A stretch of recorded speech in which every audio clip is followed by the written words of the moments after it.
Mr. Secretary General, Excellencies, heads of state and government, distinguished delegates. The international community stands at a crossroads. The 2020s could be remembered in history as a turning point or as the moment when multilateralism lost its way. Fortunately, the path forward is clear. Never before have we had such well-defined roadmaps for joint action on development, climate change, and global health. I therefore congratulate the Secretary General and his team, as well as the President of the General Assembly, for the relevance of this week's high-level events. The transformational potential of universal health coverage is now at the top of the global health agenda. This is thanks to the outstanding leadership of the World Health Organization and many other stakeholders.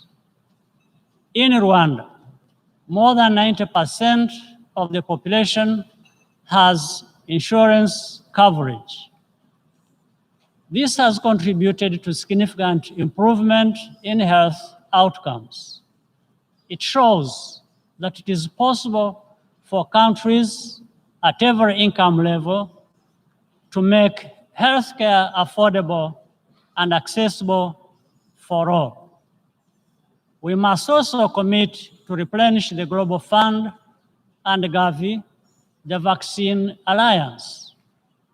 These are not things that should or can be done on Africa's behalf. The 2030 Sustainable Development Goals are also Africa's goals. Africa has the means, and it is our responsibility. That's why the African Union continues to strengthen its capabilities and effectiveness. Next July, for example, trading will commence under the African Continental Free Trade Area, the world's largest. But Africa continues to lag behind other regions on the Sustainable Development Goals.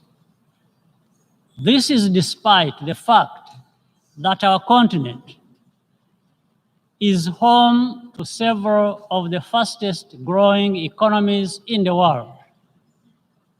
Growth must be fully inclusive so that inequality within countries continues to diminish. The fundamentals needed to unlock this transformation are already in place. With a concerted push involving our partners, including the private sector, it is indeed possible to make up for lost time with the Sustainable Development Goals. Closer cooperation between the African Union and the United Nations is streamlining the implementation and measurement process. This good partnership will continue to grow deeper. All around us, we see the urgency of fulfilling our commitments to slow the pace of global warming and adapt our infrastructure to a changing climate. One key lesson of yesterday's Climate Action Summit is that innovative technologies and approaches allow us to act without slowing economic growth. Perhaps the most impactful action countries can take is to ratify and fully implement the Kigali Amendment to the Montreal Protocol. Security and sustainability are the prerequisites for rapid progress toward a more equitable and prosperous world. It is essential for Africa and the rest of the international community to work closely together on peacekeeping and peace-building efforts with mutual respect.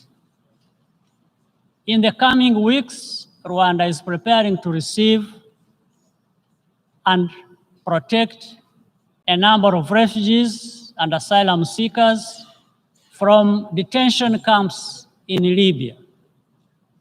The support of the United Nations High Commissioner for Refugees and the African Union is greatly appreciated.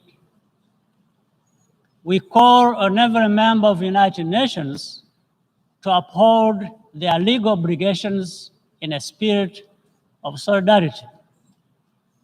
This partnership is a clear sign that we can cooperate to address complex problems. Africa itself is also a source of solutions. There is no doubt that the challenge of global inequality can only be addressed by working together. Rwanda stands ready to do our part. That includes guaranteeing the rights and opportunities of women and girls. I therefore take this opportunity to invite you to Kigali in November for the Global Gender Summit. On this note, I wish to thank you all for your kind attention.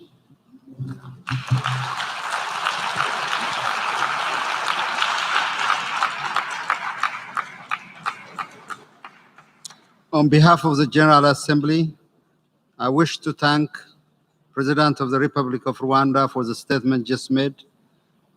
May I request representatives to remain seated while we greet the head of state.